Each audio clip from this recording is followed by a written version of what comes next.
Well, it always, in anything in life, experience, I think, has a plus to it. And but again, you got to go out and utilize it and execute and do the things you can do. And most of all, you can't rely on experience and not compete and play hard. I mean, that's the whole thing about the playoffs is you can't get paralyzed by analyzing and overthinking things and that type of thing. And I think that's where experience does come in. Do you think you had a tendency to do that in games won in the past, sort of over-anticipate, over-analyze what's coming? Possibly. That's a good point, Doug. That could be it. Over preparation, overthinking, and not just coming out and playing to your identity. And that's one of the themes that we had today. Keep it simple, play to our identity. But again, at the same time, you have to have the experience and the knowledge of making adjustments and understanding what teams are trying to do to you and taking that away. And that's where I think experience does come in.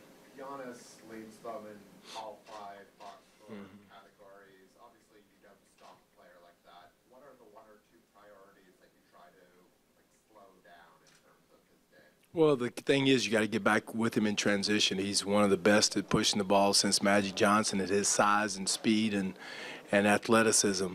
I think that's the most important thing is making sure you get back and show him multiple bodies where he can't go coast to coast and exploit you that way. I think that's the number one thing. And again, you got to respect his passing. It's not going to be a one-man job. It's going to be a team effort to guard him. But him in transition is not a dream. It's a nightmare. Hard play, their physicality, their length defensively, offensively, them running the floor, attacking the paint off the dribble. All those, they do so many things well and hard. Sometimes you can be young and not understand the moment, and Jason has done a good job of getting an identity for this team to play hard. They're one of the top teams at attacking the paint, points in the paint. And, forcing turnovers. They had 20 points. And when they beat us at their place, they had 20 points off of turnovers. And I think that's something that hard play, they just outworked us. I don't know if we still had a hangover from the night before in Washington or whatever, but we were running in mud. They were going by us like we were standing still, and that can't happen. Your relationship with Jason is very long, player-coach, coach against coach.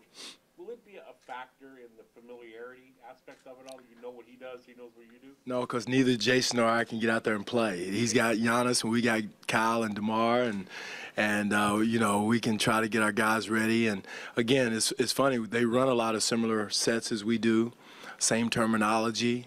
But at the end of the day, it's the players that are out there that are executing against it, how well we can prepare our guys and not overthink things, and how well they prepare their guys. So, but again, I've known Jason. I respect him as a player and as a coach. And but again, it's not Dwane Casey versus Jason Kidd. It's the Bucks versus the Raptors, and that's the way it is. We can have all the knowledge in the world, but at the end of the day, guys have to go out there and get it done. In previous playoffs in various series, teams have seemed to be able to game plan for DeMar and get at least reduce his efficiency. Do you feel he's, based on the regular season he just had, is he more prepared to meet that? No question. I think he's more prepared now for the double teams, blitzes, or whatever teams have done. I think he's way ahead of the game. I think you look at his production, and the good thing about it, we've seen teams that do that over the last couple of weeks. So it's really helped him from that standpoint to play out of double teams, to play out of blitzes, to pass the ball. I think one game, a week ago, so he had, 8 or 9 assists or something like that. So, yeah, something like that. So the key is understanding, willingness, not trying to do too much, accepting it, embracing it. And he's done a good job with that. And, again, at the end of the day, the guys around him have to make plays. When you take the play out of his hands and you swing the ball, now someone else has to make a play, and I think our guys are ready to do that. Last year the team made it to the finals. How do you deal with the expectations for them to do better this year? Well, again, that's part of being successful.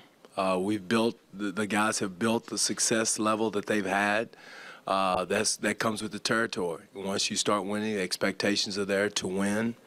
But I will say this too: the Eastern Conference is probably as balanced as it's been since we've been here. So it's not going to be easy, but yet and still, our guys have bought the equity of a successful season, whatever it was. Our record was 51-31, 51-30, whatever it is. They bought the equity to get the home court advantage and to have the expectation. So, that's the part you have to deal with and overcome.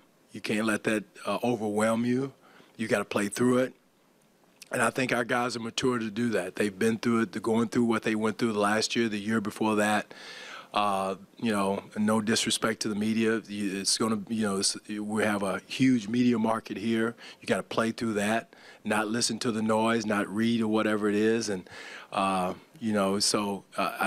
they have to be prepared for that, and I think our guys are. Dwane, does it take a different mentality to play with that expectation too, or to play with that belonging? Like, hey, we are one of the elite.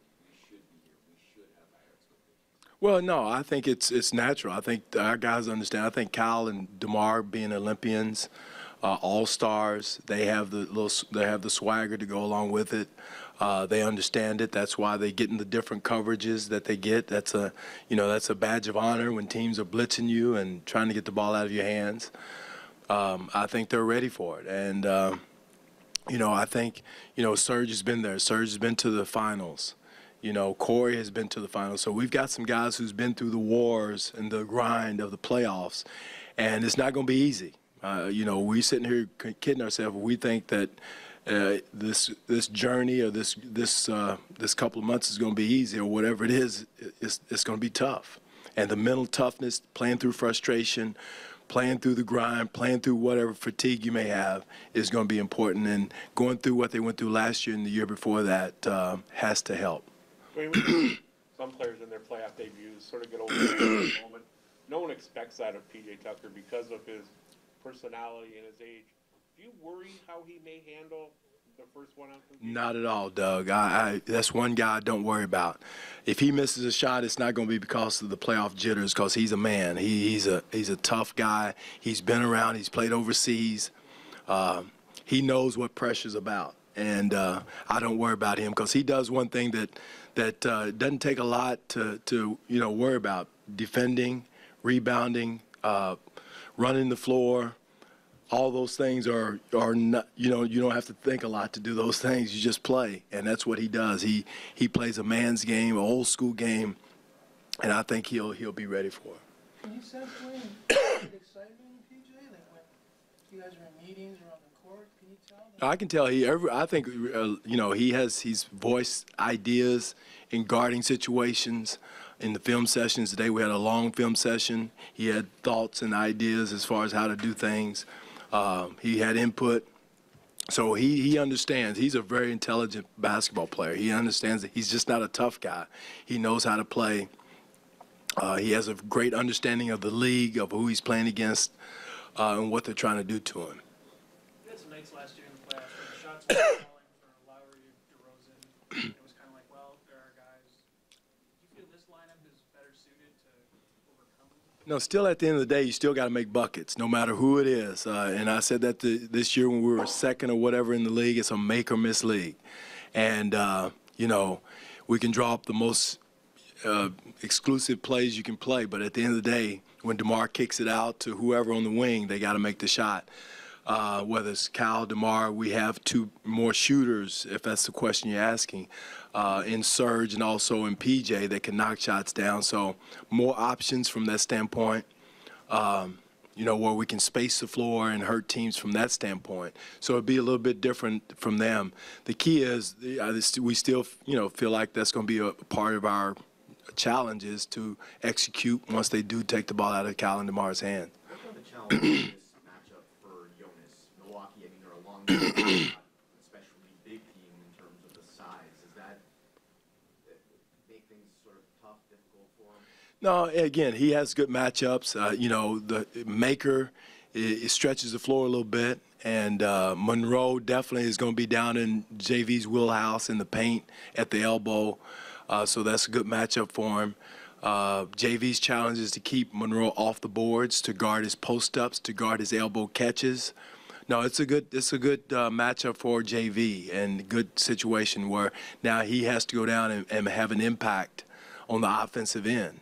And if they try to go small or whatever. So, no, Jonas, I think Jonas has had 2 or 3 really good weeks of basketball. You know, I don't know. I told him don't do what he in the New York game, do the opposite, what he did the night before. But that's probably the only game that I remember that he struggled a little bit. But other than that, Jonas has had, you know, 2 or 3 really good weeks. And take away the 3-point shot last night, and we'll. No.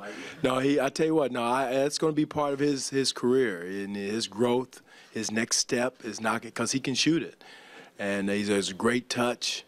You know, and so that's, you know, I wanted to smile, but I was trying to be serious and make sure we kept the focus. But again, that's going to be a common thing for he and I think Yak also going forward.